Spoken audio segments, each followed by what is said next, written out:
Hello and good evening. Good Chodesh Iyar,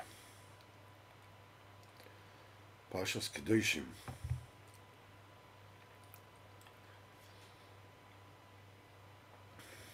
Amazing. Chodesh Iyar in and on itself is an amazing month. All the months are amazing. But Chodesh Iyar is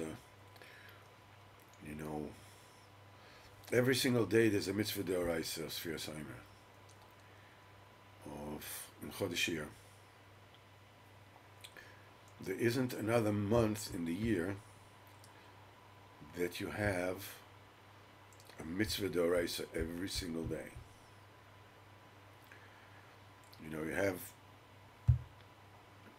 You have many months with different holidays and whatever it is, but every single day should be a mitzvah d'oraisa. Chodesh Iyar is the only one. And Iyar is Rosh Tevis Ani Hashem Rofecha. I am Hashem, your doctor. Chodesh Iyar is Mesugol. Rabbeinu says that Iyar, and Rabbeinu specifically said the month of May. Mentions the Goyish name May, and that's a time when any medication that people take have a special has increased efficacy during Iyar Chodesh May. So the same medication that somebody takes in a different month has a much better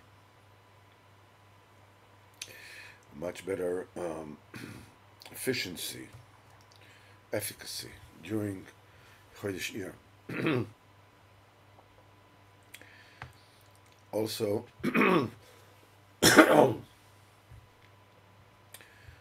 month of Iyar, the rain, any rain that comes down during the month of Iyar. Apologize.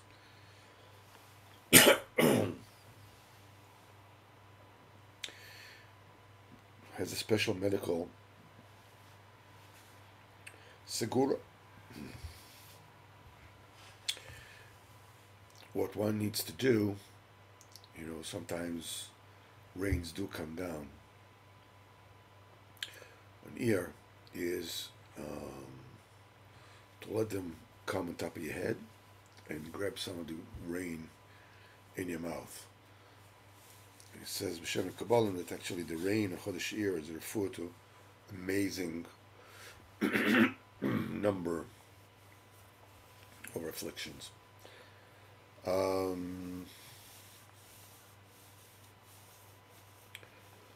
Parshas Kedoshim. It's an amazing thing.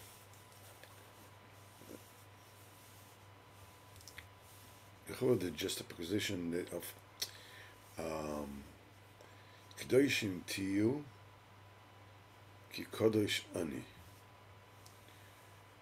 You should be holy, for I am holy. It's like, what's the connection between the two? Baruch Hu is holy, we know that.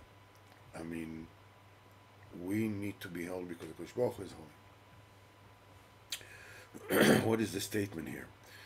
The statement is that we are created to be holy. More so, we're capable of being holy. Even though we take a look at ourselves and we see that many times we're the opposite of holy, nevertheless, we don't realize that every single nakuda of good that we do is being collected by the tzaddikim, and it's changing both us and the world.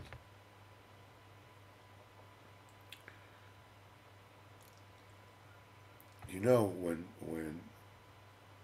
a person has chas v'chalili, has a tsar, any kind of tsar, back pain, parnasa pains, relationship pains, whatever.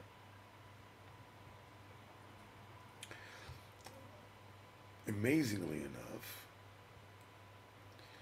we look at it as something happening to us, which we don't want it to happen. We do want it to happen. But life is about much more than that. Anything that we encounter, any kind of tsar that we encounter,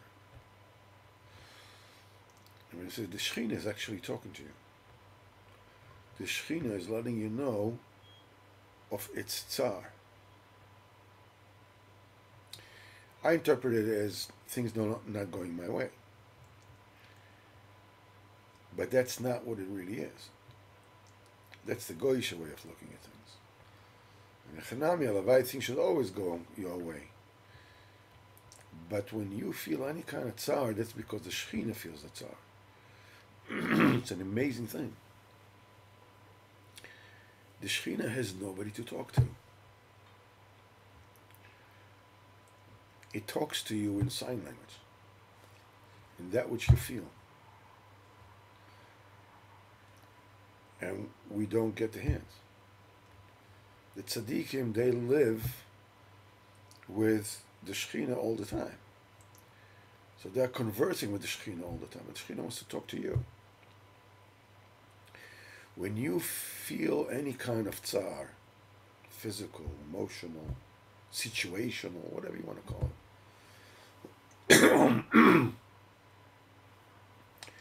it says, B'chol tzarasam lo tsar. Any one of their, when they're in distress, Kadosh Baruch Hu is in distress. Which means, when you feel distress, it's a Kadosh Baruch Hu telling you about his distress. It's a meridic thing. Just think about it. The incredible honor that you have that such a king, who is the king of everything, trusts your discretion to tell you about his problems.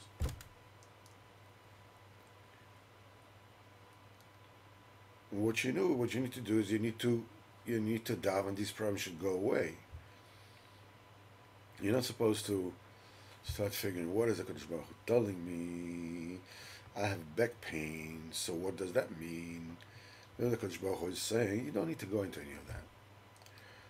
It's just that if I feel back pain, I should know. Kadosh Baruch Hu is telling me there's a certain pain that distress that he is in, that the Shekhinah is in. And I should daven for. I should daven b'zat Hashem tzar Shekhinah. How do you daven for tzar Shekhinah? I don't feel the Shekhinah. I've never seen the Shekhinah. I don't know what. So the point is, you daven that the pain in your back will go away. But the kavanah, that your kavanah is that the pain, if you in your back, should go away, is that the tzar of the Shekhinah should go away. Because when the tzad of Shekhinah will go away, your back pain will also go away. You don't know what the Shekhinah is telling you. You just know what it is siman by you. So that's a sign, that's what you need to daven for. But your kavanah should be for the Ruchnis. Kavanah should be for the Shekhinah. Meridik is saying, Kedoshim tiyu ki kodosh ani. You should be sanctified because I am sacred. He says, and the specific word kedoshim is something which is kodesh, or this is something is mukdash for something. You sanctify something for something. What kodesh means it's separated from the regular humdrum, and it's put aside for a specific purpose. Ad kadei kach that we see that when Yehuda is mistaken about the identity of Tamar, his kala, he thinks that she's the opposite of the way women should be. They call it Kadesha, somebody who is Mekudesh for that kind of action. So Kodesh means it's separated from the regular use and it's just for that. Kodesh Baruch Hu saying Kedoshim Tiyuki Kodesh Ani means we are separated from all the nations of the world to be the people of Kodesh Baruch Hu. What we need to do is we need to sanctify ourselves. We need to separate ourselves from this world of Goyish land by looking at everything in a spiritual way. What does it mean, looking at everything in a spiritual way? That sounds really, hooji-wooji, new age kind of highfalutin language. But what it really means is that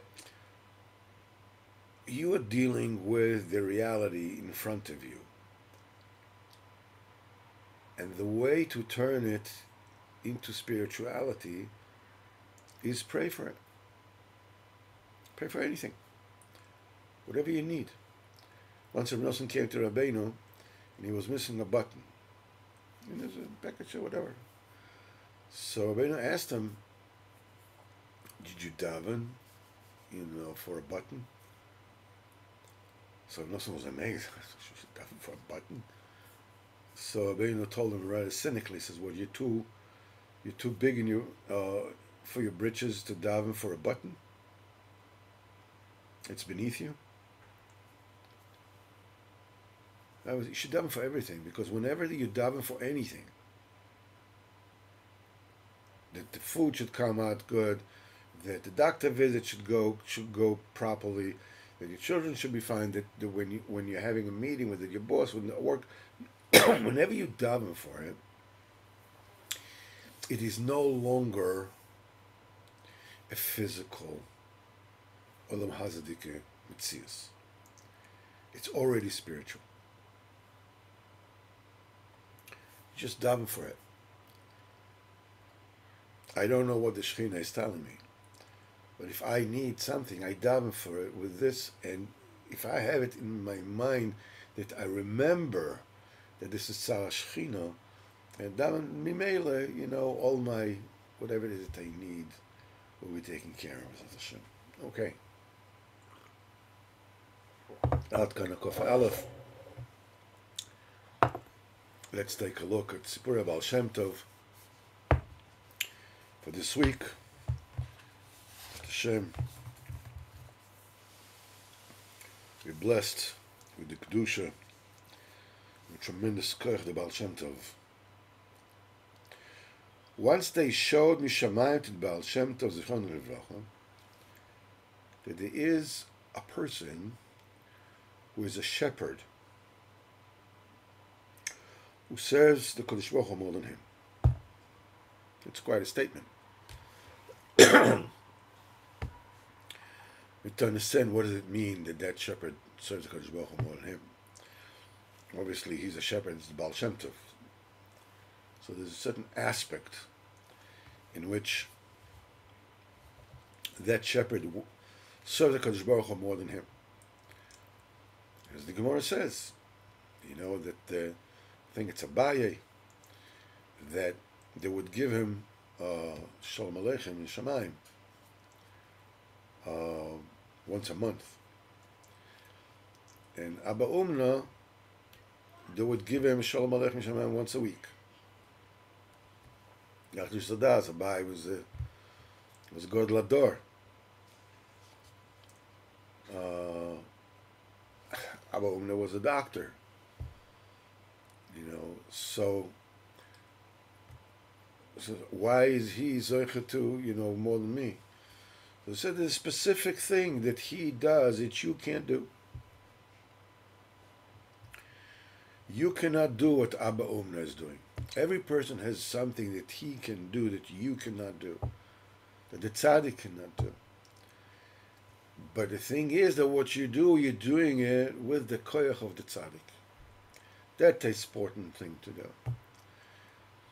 Even though we're telling now a story about a shepherd, Mishamayim told Baal Shem Tov that he's serving Kadosh Baruch Hu more than Baal Shem Tov. The shepherd is doing it with the koyach of Baal Shem Tov. Rabbeinu says it, Mefurish in Sichos Haran, that when Eliyahu Hanavi, before he was taken from Elisha, his student, he asked him, what do you want? What parting gift shall I give you? So he said, let there be upon me twice the spirit that is on you. In other words, I should be greater than you, 2 times greater than you. So Eliyahu told me, if you see me taken away from you, then you ask a very difficult request. But if you're able to see me taken away from you, then enachinami, you'll get it, and he got it, and everything was the koyach of Eliyahu Hanavi. In itself, it's something that until we understand it, we simply need to believe it. So here's the story. So the Baal Shem Tov wanted to see what is this that this shepherd is doing that he's not capable of doing. He really wanted to see him. So he told the wagon driver, to harness the horses and set on the wagon with a whole group of his Talmidim, and they went, and he put the wagon driver sitting on his seat backwards. I was not looking on the road, but looking to them. And the horses already went to wherever it is that they needed to go. So the horses went, and the wagon got in a field at the very feet, the bottom of a mountain. And on the mountain was one person, a shepherd. And then that shepherd had blown a shofar to call up all the sheep to him, and he watered them. And when he finished watering them, they all went grazing, And this shepherd was, remained alone. He's standing, and he started to talk. You created the heaven and the earth and everything in it. You also created, the pirates, my boss, and also me. And you have one nation on land, which is Bnei Israel, that they serve you in Torah, in Tefillah, properly every single day. And you give sustenance to all the people in the world. I'm also a Jew, but I absolutely have no idea how to serve you. Since my mother and father died when I was still in the crib, and the minister, the feudal lord, told the landowner, took me, and reared me amongst the goyim. So I'm going to serve you with whatever it is I can. I'm going to blow the shofar. And he's blew his shofar in Avodas Hashem with all his koyach. And he would not stop until he fell on the ground. He mamish fainted. And he lay there until he sort of got his koyach back. Then he stood and he blew more. He called his sheep, watered them again, finished watering them. Again, they spread around, and he stood in front of Kodesh Baruch Hu again. You created heaven and earth. You sustain everybody. My master, me, and the sheep. You have one nation that serve you every single day in Torah Tefillah, and I'm one of them.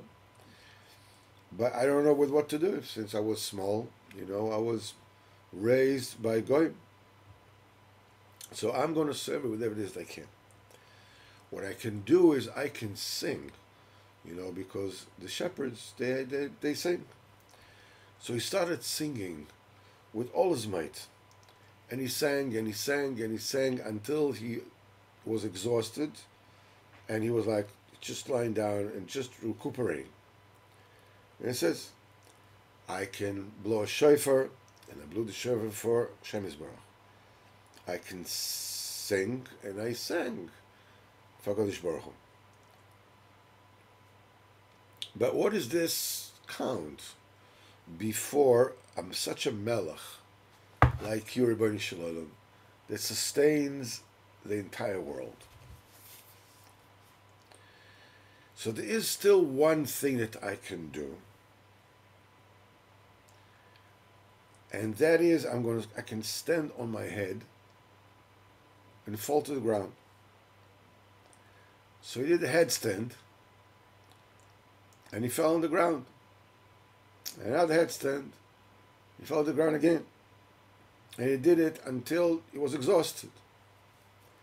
He says, here, I blew the shofar, and I sang, and I made headstands for Hashem Yisbarach. But what does it count for HaKadosh Baruch Hu? How important is HaKadosh Baruch Hu? So I'll do something else. Yesterday, the landowner, he made a suda for all his servants. And I'm between them. And he gave one coin as a gift to all his workers. And this coin, I'm giving it to you, Rebbeinu Shalom. And he took the coin and he threw it up. The Baal Shem Tov said that he saw a hand coming from a Shamayim and took the coin and received the coin. Still, the shepherd was not satisfied. He says, that's not calling avodah vis-a-vis what is appropriate to serve Hashem Yisbarach. So I heard, Rebbeinu Shalom, that you give schar. You repay all those who serve you. And the shepherd said, this schar that you're about to give me, I'm giving to you, Rebbeinu Shalom. Hashem Tov said, well, this shepherd is Mekayim b'chol avavcho, v'chol nafshecho, v'chol moedecho, shelo al manas lekabel pras. Asher loy v'asher chelka. That is the story of the Baal Shem HaKodesh for this week. Sichos Haran Aleinu. And Sichos the Baal Shem HaKodesh will have an incredible month, an incredible week, an incredible life. Today was Parshas Kedoshim, after Machar Chodesh, of Tafshin Pei Bes. It's the only Shabbos Kedoshim in the year Tafshin Pei Bes ever and forever. That's it. Tonight, today, this is what it was. And tonight is Rosh Chodesh Iyar, Tafshin Pei Bes. Lamed Iyar, the only one that ever was, Tafshin Pei Bes, and the only one that will ever be. This moment that we are in, that we are learning, that we are together, we are speaking about Yiddishkeit, is non-fungible, as they say. It never was, never will be again. This is it. At Hashem, there's a Nekuda Tov, and Tzaddikim take it, the Tzaddik takes it and puts it in the safe. At Hashem. Let's take a quick look at Sichos Haran for this week, and then we can let Hashem talk about it more a little bit. And here we go. This is Sicha 122, Kufyud base. And it also says, I heard by the name of Rabbeinu that he said that if he wouldn't have waited with Bitochen for the Yeshua Hashem, he would be like somebody, the traveling merchants of those days, like all the people that were traveling with the Parnasim. And what he meant to say is, Legabe, how do you conduct your house in Parnasa, in clothing, and all the other needs of the household? That Al Pirov, mostly a person needs a lot. This one needs a simple cloth, and this one lacks important clothing, or a dira that they have. And what Rabbeinu is telling is that you have to wait for Yeshua Hashem, and don't push the shah, don't push yourself, just to fill up whatever it is that you need immediately, but you have to wait until HaKadosh Baruch Hu Rachmanos on it. And Rabbeinu said this even about himself, that he wouldn't have waited, like when he needed something, he would push the time, I have to have it right now, I need it, I want it, and I want it now. No, Mimele, he would have to borrow for himself. And then he would have to be a Baal Choiv, he would be a debtor.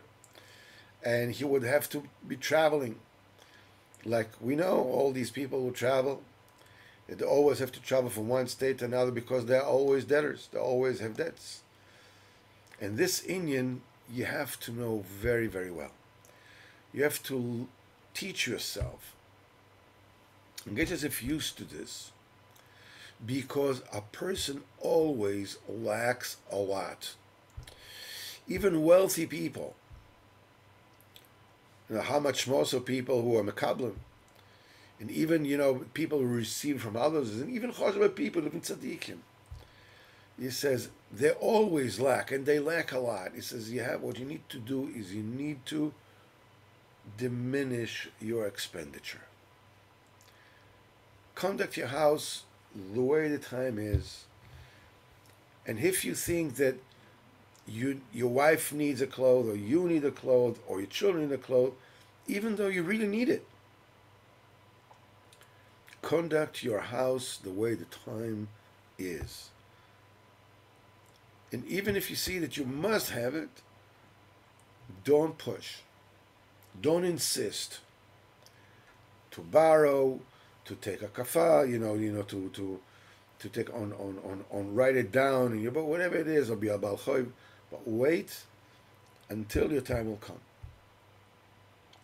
And Rabbeinu says it is better to suffer, lack, even in food, how much more so in clothing and in apartments, and not to be a Baal Choiv, and not to owe money. And he says it's a better thing. It's one of the famous sayings of Rabbeinu. It's a better thing you'll be Baal Choiv to yourself, that you'll owe yourself the clothing or whatever it is, and be a Baal Choiv to your family in clothing, than to be a Baal Choiv to the shopkeeper or to others. Because all the inyan of Parnasa, you have to wait until your time comes. And it says in Tehillim, Enei chol alecha yisaberu, everybody's eyes will look longingly and waiting to you. And you give them their sustenance exactly at the appropriate time, at their time. Baruch Hashem, on Thursday night, Rabbi Mendel and myself, we had a great conversation in the car when we spoke about apartments and about what is necessary, what is needed. And we spoke about that inyan, exactly that inyan. You can see here the Ruach HaKodesh of the Tzaddik that speaks about exactly what it is that we need. Don't push. Daven for it and wait. And daven for it and wait. Tov Hashem lakol. Hashem is good for everything. For everything. one of the hardest thing to like internalize is that there's a very like strange sicha in the Gemara that one Amora says like father was calling the Kodesh Baruch Hu, father. And the Rabbi Yochanan said a very, very strange thing. Dilma lav avivu. Maybe he's not your father. Excuse me? What do you mean? He's not my father. Kodesh Baruch Hu is not my father. What do you mean? Maybe he's not your father. What's kind of a... But you can explain in such a way. Each and every one of us has a role model for HaKadosh Baruch Hu in our own father.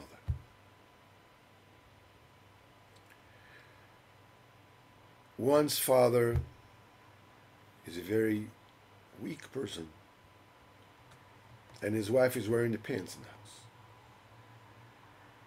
His mother was the one calling the shots.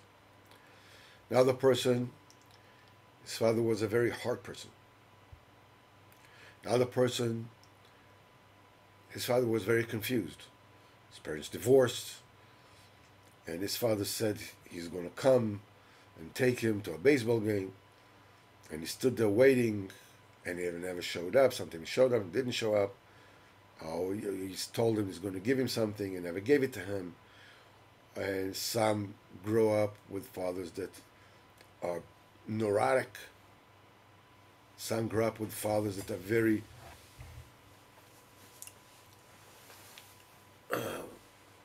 very self-preoccupied, like they don't even see you.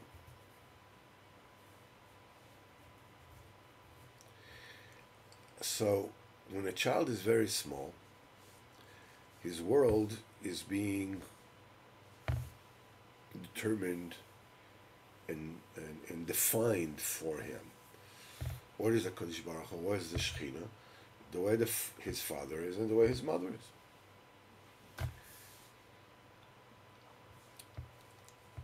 And in a way we keep on that image of a Kodesh Baruch Hu for ourselves throughout our lives.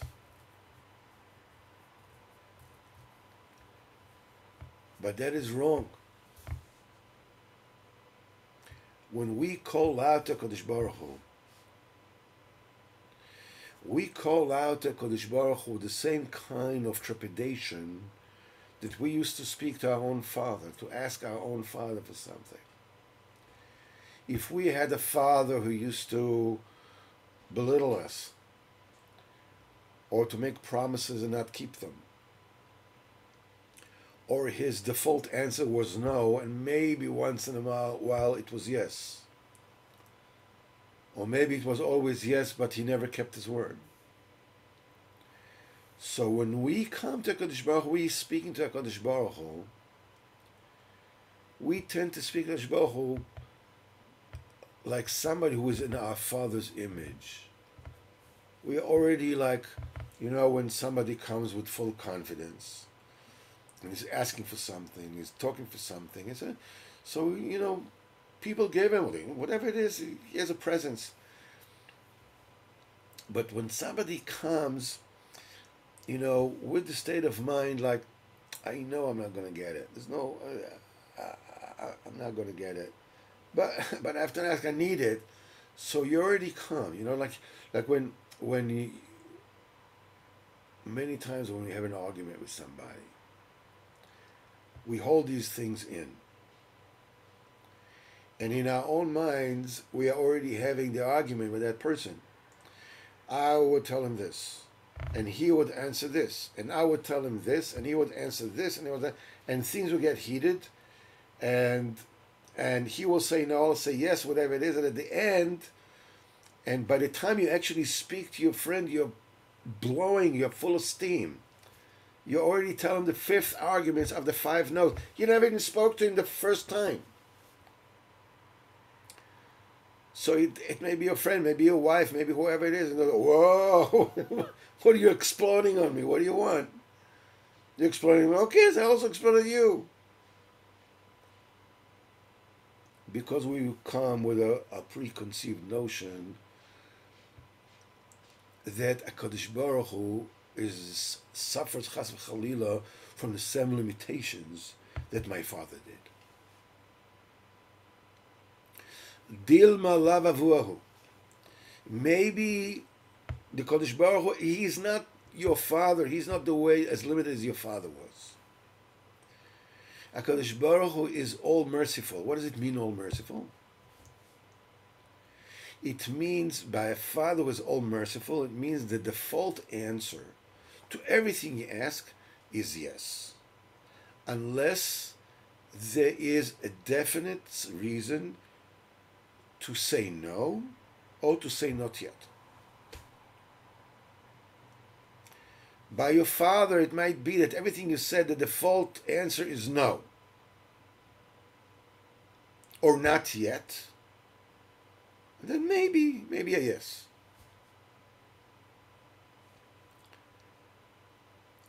It's one of the hardest things in Avodas Hashem to recalibrate how you see HaKadosh Baruch Hu.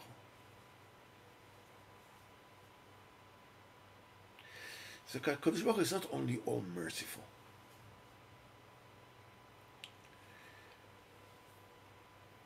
The HaKadosh Baruch Hu is all noble.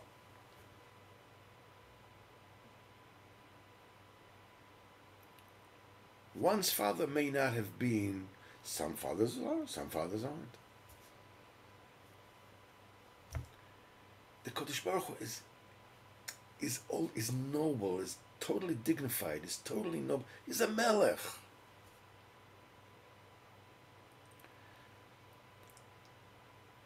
As we once said, if you remember, Moshe Ellis told us the story where he used to live in Lakewood. And there was a ger Tzedek, who was a prince from Africa, who learned by them. And one day his father came to visit him, the king. And he made a bar mitzvah. It wasn't him, it was a neighbor of his. He made a bar mitzvah. And so the ger Tzedek asked him, his father's visiting, he asked him if his father can come to the bar mitzvah. An African king. He says, of course, why not? So he came. And the father had, he had a good time. And at the end, he gives the father, the bar mitzvah, he gives him an envelope. So the father opens up the envelope. There's a check of $10,000 in it. Now you're talking about something like 40 years ago, when $10,000 was real money. I don't know, it's like $50,000 or $100,000 today. That's big money. And he was shocked. He didn't know what to do. $10,000, $50,000, $100,000 is not a bar mitzvah present. You give chai, twice chai, 10 times chai, but not $10,000.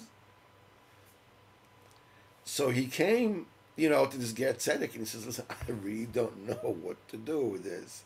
Maybe it's a mistake. What am I supposed to do? $10,000, he gave me a check for $10,000. Imagine he's giving me a check for $100,000. A bar mitzvah? So the ger Tzedek says, you don't get it. He didn't give you $10,000 because you deserve $10,000 for bar mitzvah of your son. He gave you $10,000 because for him as a king, it'll be demeaning to give a penny less. He's a melech, he's a king. A king will give you chai dollars. It's a shame, it's a shanda, it's a busha. For a king to give you $18, $180, even $1,000, $10,000, even which today is like $50,000 or more. It's okay. That is because it's befitting for him. He's a king, not because of you. Nothing to do with you. When you're talking to a Kadosh Baruch Hu, you're talking to a king. He's the king. He's a king. We talked about just before. It says when you feel any kind of distress or discomfort, it's not that you feel discomfort. The Shekhinah is telling you that it's in pain, that it's in distress.